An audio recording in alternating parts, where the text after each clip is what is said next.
Welcome back in sixth grade. Today we're looking in your Eureka workbooks, Module 2, Lesson 8. And in this lesson, we're going to be dividing fractions and mixed numbers. So in the last few lessons, we've been dividing fractions with fractions. Today we're going to be dividing fractions and mixed numbers by converting mixed numbers into improper fractions. So we're going to just move straight into example 1 right here. We have a word problem.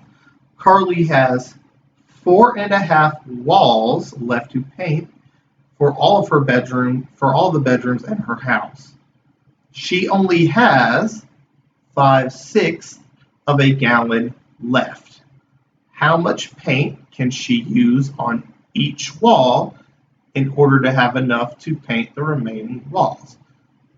The way we're going to find our solution here is we're going to divide the amount of paint we have, 5/6 of a gallon, by the number of walls we need to paint, 4.5. So again, we have a mixed number and a fraction. The way we're going to be able to divide this is we're going to turn the mixed number into an improper fraction. So remember your rules for turning a mixed number into an improper fraction. So we have 4, the whole number on the outside, and we're going to multiply that by the denominator, 2 in the fraction. So we multiply that. 4 times 2 is 8, and we add that to the numerator. So 1 plus 8 equals 9, and the denominator stays the same. So 4.5 can be converted into 9/2. And we can convert it back by asking how many 2's go into 9. We know 4 go into 9, 4 wholes with 1/2 left over. All right, so our new division problem is going to look like this. We have 5/6 gallons divided by 9/2, 4.5 or 9/2 walls to divide that up amongst, and we're going to use the invert and multiply method of dividing these fractions. So we're going to invert the divisor here. We're going to take its reciprocal. So we're going to have, instead of 9/2, we're going to have 2/9. The dividend stays the same. We're only flipping the divisor, and we're going to multiply. When we multiply fractions, numerators times numerators, denominators times denominators. 5 times 2 is 10.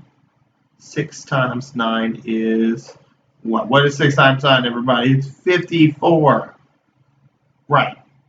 So our solution comes to 10/54. So now this is a correct answer. However, when you can simplify, when there is simplification of a fraction to be done, I expect you to at least try. So when the numerator and the denominator are even, it's pretty easy. We can divide both parts by 2, and we get left with 10 divided by 2 is 5 over 54 divided by 2 is 27. So our final answer is 5/27. But again, we need to bring this back to the word problem here. What's going on in the word problem, right? It's not just 5/27. What does 5/27 represent? So how much paint can she use on each wall? 5/27 of a gallon.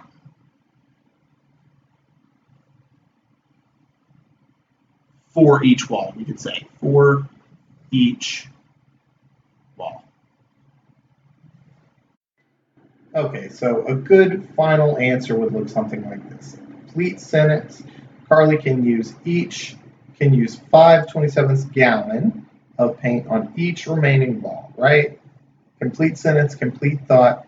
I just wanted to take 1 minute to, let's go back and actually read and go through, because whenever we get word problems, we want to analyze them in math terms, right? And sort of eliminate parts of it that are irrelevant to us. So we start out, Carly has and 1/2 walls remaining. So Carly has 4 1/2 walls, right? We don't know what the size of those walls are, but there's 4 whole walls and 1/2 a wall. Again, what does that mean for square footage? Who knows? That's fine. She has those many walls left to paint in her house, right? So we don't really care about Carly too much, particularly. We don't care who it is that has the paint problem, all right? She's got 4.5 walls left. Left to paint really doesn't matter. We don't really care about any of this, right? She's got 4.5 walls to paint. We don't care if they're left. That's how many walls there are to paint. And we're coming in to Carly already having painted the walls, so we don't care about all that, right? Carly has 4.5 walls. All right. However, she used almost all of her paint. Well, again, this is irrelevant to us because we're only coming in to she has 5.5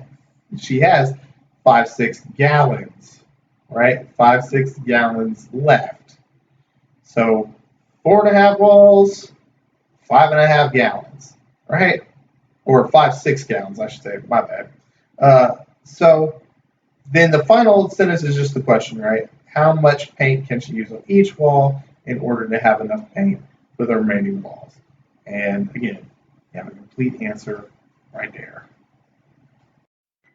So it's important for you to know how to interpret and read word problems and understand what it's asking you for.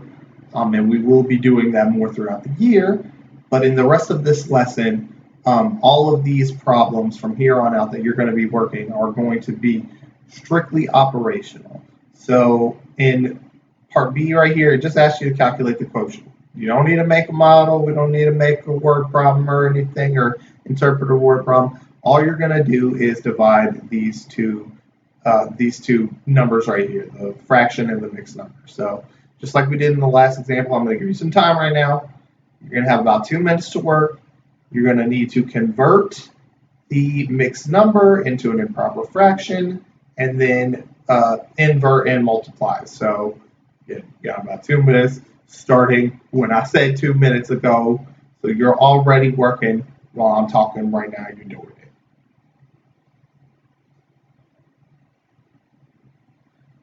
Okay, fantastic. Y'all had some great, you look like y'all, I really appreciate how hard y'all worked on all of that. Great. Okay, so as another demonstration, again, this is just the operation. We don't need to interpret any of this. It's just saying 2/5 divided by 3 and 4/7. So I have my 2/5. Nothing needs to change about that. It's my dividend. So it's not going to get flipped, and it's already a fraction, so I don't need to do anything with it, right? It's 3 and 4/7 that I'm going to need to mess with. So I got 3, and remember, remember your rules for turning mixed numbers into improper fractions. We take the whole number and multiply it times the number of parts in the fraction, the denominator. So we multiply the whole number times the denominator. 3 times 7 is 21. And we add that to the numerator. So 4 plus 21, that's 25. And the denominator remains the same. And again, that's just to say that 25/7 is equal to 3 and 4/7. Because again, if we wanted to take, I'll do this off to the side again. So if we wanted to take 25/7 and turn it into a mixed number, we would have to ask, well, how many times does 7 go into 25? Well, it can go into there 3 whole times, and 3 whole 7s is 21. You remove that from the numerator, and you're left with 4/7 as a remainder.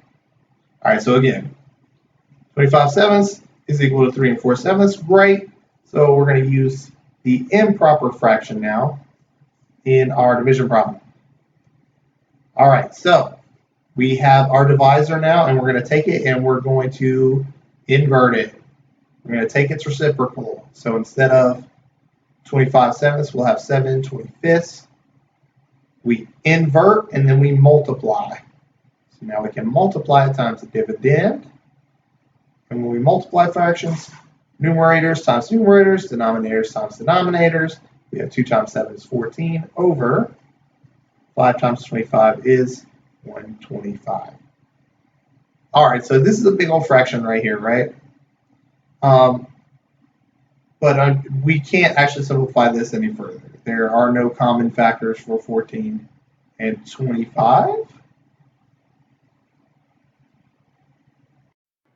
All right, whether you're with me in class or you are doing this at home, the next thing on your workbook will look something like this. Okay, you're going to have exercise, show your work for the memory game, and if you're in class with me, what we're going to do is I'm going to give you a set of cards that's going to look like this, and you're going to have some, whoa, that's thick. Hold up. That's a little too thick. I was marking them out so y'all wouldn't see the answers over here. So what you're going to be given is you're going to be given some division problems, some fractions divided by fractions divided by mixed numbers, and vice versa. So again, you're going to have to essentially do the same operation that we were doing within the lesson, convert the mixed numbers into improper fractions, and then divide by inverting and multiplying. And if you're in class with me, you will have separate cards with quotients, different quotients, and you're going to match up the quotients with their respective division problems. If you're not in class with me, I'm going to make this document available for you, you or your parent, so that you can essentially just work these out as division problems on your own, and it's essentially the same activity. Because other than that, that is it. You are going to be given the problem set and exit ticket, and if you're in class with me, we'll work those together. Otherwise, I will make the answers available in a timely fashion if you're learning from home. Yeah, that's it. All right. I'll see y'all on Monday. Have a good one.